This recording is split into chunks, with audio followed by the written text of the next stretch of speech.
Beautiful birds.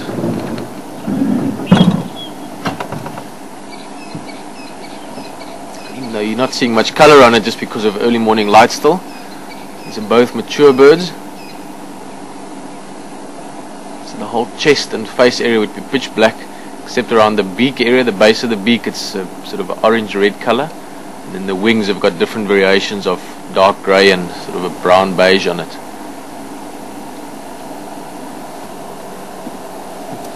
Very square bird. You can see 6 months or so should all start showing new leaves, even start flowering as well, so that we can start seeing the fruits by about, oh, by November we'll see them, but they ripen around February. Very tasty fruits. All the animals out here love it. Humans also like it. Both of them really big. The one on the right's got beautiful horns as well. But what really is impressive about both these bulls is just their physical size. They would both be about 900 kilograms. Just look at that massive sort of bulked shoulders. Back, they look almost a bit muscle bound, like some really big, beautiful bull. I mentioned his horns just now. It doesn't have incredibly wide horns, sort of average width, but the thickness of them makes it very impressive. I mean, he'd be able to take on any other bull full head on fights and he'd be fine. Very, very strong horns. These two very much have the attitude of grumpy old men. See, they're not too keen on us. Just the way they move sort of just spells out that you mustn't mess with them. There's another adult in the back there. And they're walking around and sniffing around. I saw one of them marking as we were coming around as well, just leaving those little paste marks on the grass blades.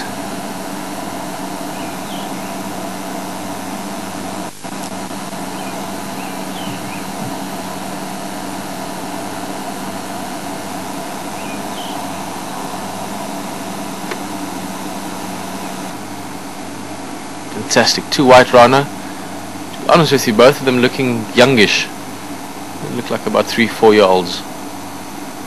It's curling up there. Oh, that was the other reason. First it was just because it became aware of us. Now it's also marking.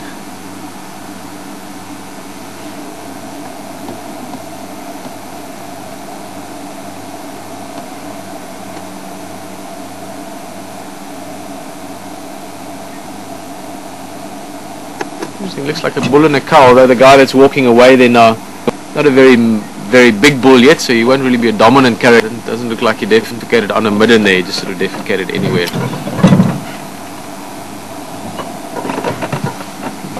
Clearly see where his name comes from. Also just grazing along now.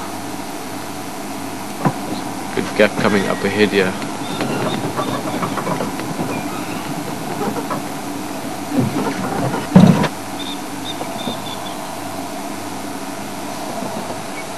One of the ways to quickly identify a white rhino, just looking at its back, you see that sort of second hump on the lower back.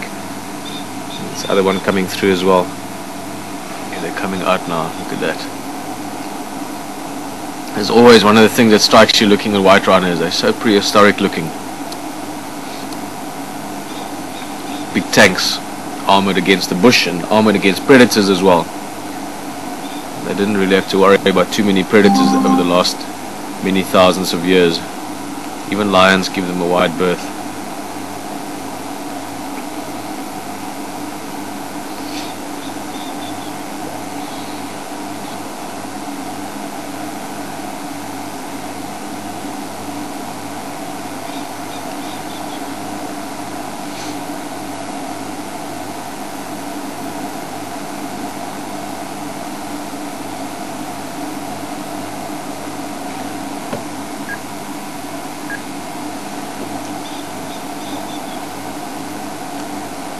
Interesting to stick with them for a bit, if the bush allows it. But just from the way they're moving, looks like they could be heading down towards Buffelshoek Dam as well. It will take them quite a while. We're still more than, well, not more, maybe around a kilometer away, just under a mile. It will take them a while to get there. There's something in the foreground, just in there somewhere. Oh, we see the little steenbok in there, just to the left of the road. About there somewhere. Ah, there we go. just notice the ears while we're looking at the rhino.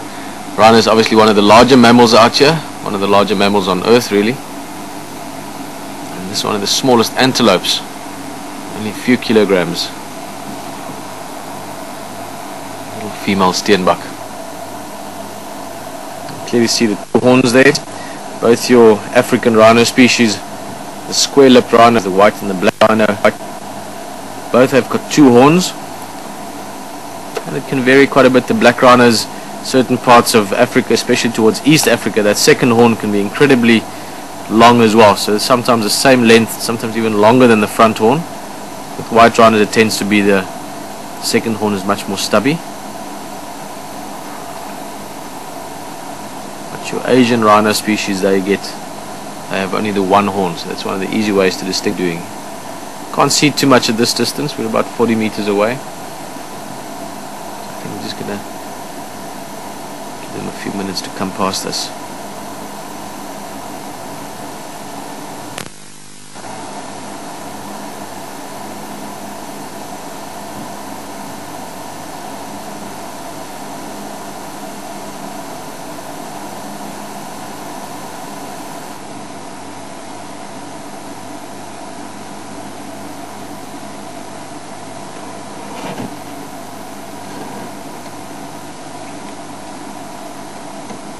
That's all he had to say.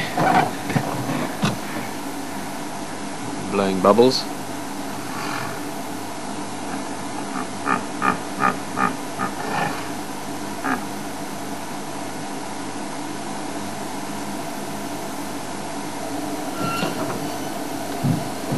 Moving away from us. Looks like an adult male. You can see the two straight horns. Just the way they move, you can almost sense that they're quite secretive, shy antelope. This is your grey duiker or common duiker.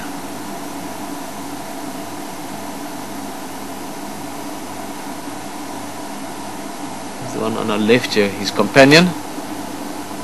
He's also deciding to walk away now. Big old bull as well.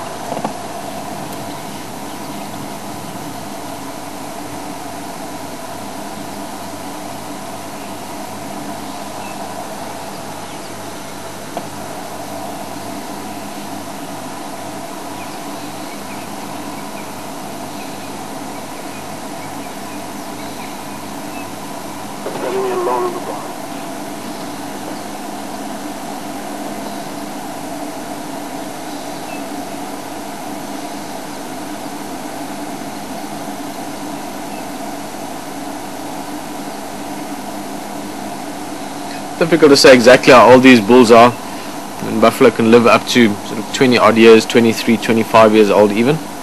But both of them still in very good shape. As it disappears, they're still very bulky, just under the two branches.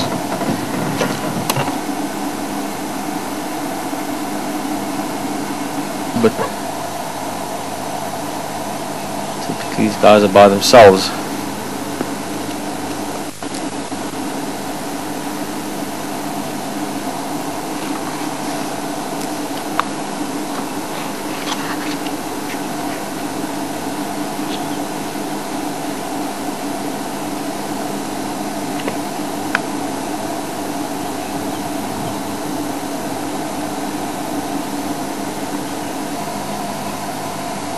A tiny little owl, smaller than the sun.